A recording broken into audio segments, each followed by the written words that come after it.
everybody, I'm Sarah and I'm a recorder player.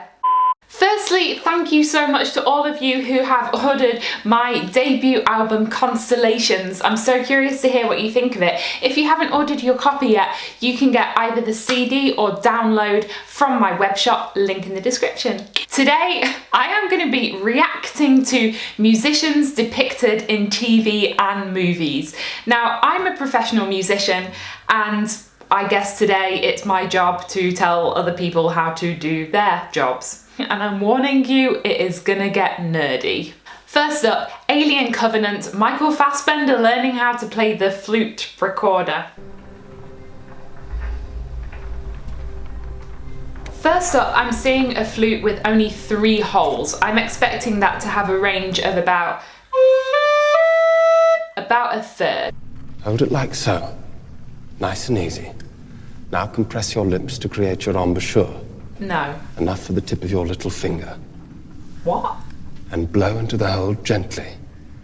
Like so.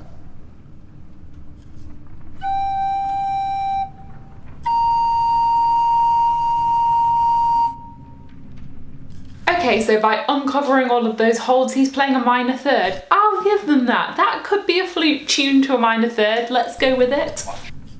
Watch me. I'll do the fingering. Go on. I have never taught a lesson like this.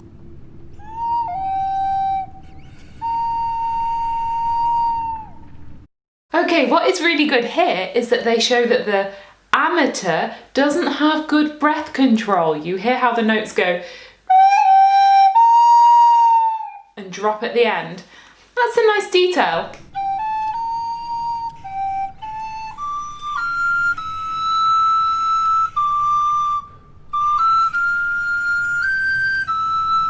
Here you can hear that he's gone up into the higher register of the instrument from to. Two things. This requires a change in breath pressure, which he has not been taught. And secondly, you can't get all of those notes with just 3 holes.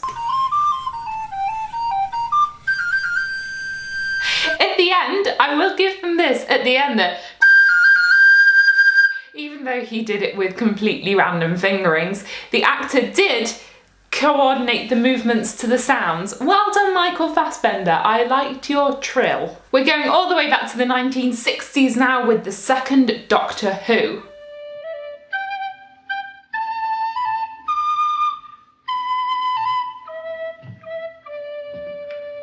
I think he's really playing.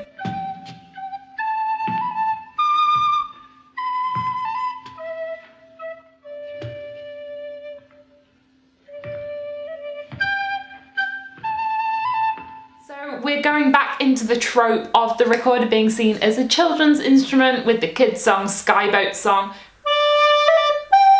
What I liked was, I think he was actually playing. He had the right fingerings, he had some articulation going on. We did have a bit of the old unsupported vibrato.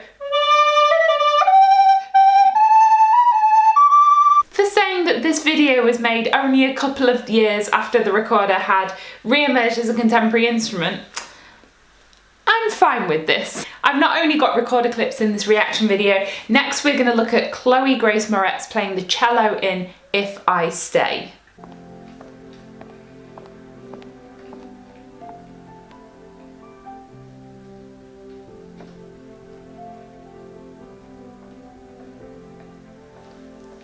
Okay, wait. This clip is meant to be her auditioning for Juilliard, a very fancy music conservatory. My big quibble with this is they don't give you the main hall to audition in. I've studied in different places, I've done auditions in different places, and I can tell you, you arrive for your audition and you're in some room somewhere in the back of the building. Why? Well, these are big institutions. That main hall is going to be booked by the orchestra and by the opera company and by the different department concerts, as well as there being thousands of prospective auditionees coming. They're not going to give you all the main concert hall. But I get it, it wouldn't have had quite the same effect for the movie if she'd been auditioning in room G14 at the end of the third corridor. Next up, actually one of my favourite books and TV shows, we have Thomas More playing the recorder in Wolf Hall. Now the use of music in Wolf Hall is excellent. It's really high quality, very authentic, and they often use recorders to denote death, like this simple medieval dance. This is the execution of Thomas More.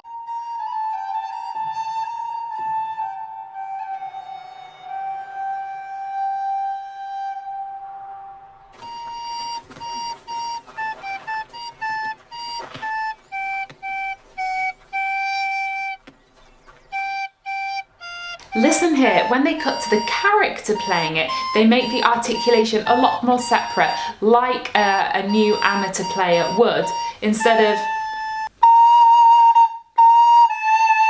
much more. This makes it much more realistic.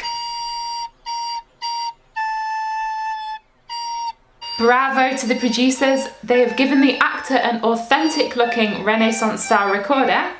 And if you look at his fingerings, they're also correct. This makes my heart happy, even though it's an execution scene. On to Brooklyn Nine-Nine. Now the recorder is generally thought of as a training instrument for children, but listen to it. In the hands of an expert like Yoram Leifgren, the passion is breathtaking. I know they're using it as a bit of a joke here, but I think it's all in good faith, and what he's saying is very true, even though I don't think that the recorder player he mentioned is a real person. If you are that person, please write to me, I'm sorry. What is very interesting to me, and I told you this was going to get nerdy, in this scene they are listening to Telemann Fantasia number 10, and in a later scene they are listening to Telemann Fantasia number 1. What are they doing? Are they listening to this CD on shuffle? I am so confused. And now for something completely different, Titanic! Right here. All right, boys, like the captain said, nice and cheery, so there's no panic. Wedding dance.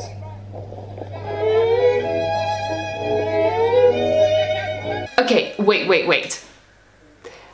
Did you see how quickly they all arrived, got their instruments and started off? Number one, there is no cellist in the world that would not spend 30 seconds going, wait, my pin, how am I sitting? And see how the lead violinist said, wedding dance.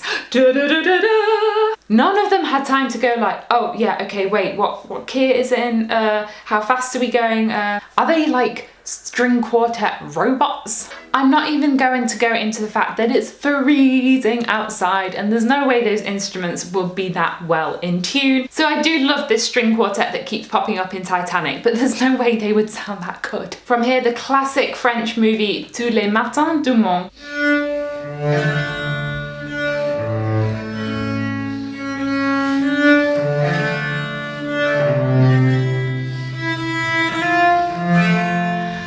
This movie about the life of Madame Marais and Saint-Colomb is so well done. This actor in the movie does such a good job. I'm not a string player, but I can't actually tell if he's playing or not. It's only because I know the music was recorded by Jordi Savall is that I think he is miming, but it's so good. From there we're going to Le Roi danse. Que par l'éclat que je leur donne.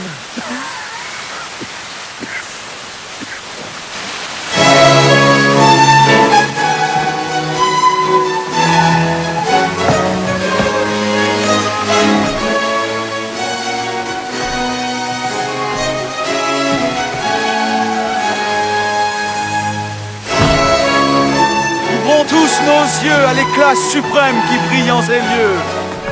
This film is beautifully shot and the music is wonderful. My quibble here is the balance.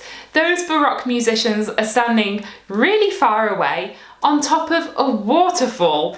I'm sorry, but there's no way you will be able to hear them. I love that they have given the musicians in the shot authentic looking instruments. I can see some traverso flutes, for example. I think I also see 2 Baroque oboes versus 1 traverso, which is a much softer instrument, yet in the music we hear the traverso overpowering everything. What is going on? A very small quibble in a very nice film. Last and by no means least, we've got Anchorman, jazz flute. This is so silly and I love it. That's baby making. That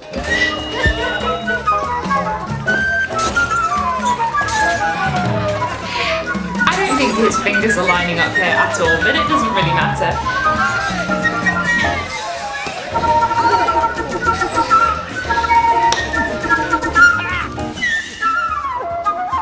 I know he's completely taking the piss, but it's done so well. You can hear that the flutist they've used is actually really good. And they're using all the jazz flute cliches, singing into the flute, using all different articulations.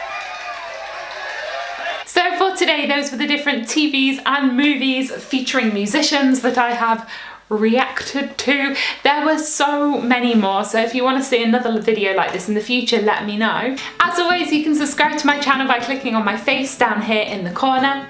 Down here is a link to my web shop where you can order my new album, and up here is a link to last week's video talking about my new album. Did I mention that I have a new album? Thanks for watching and have a great day. Bye!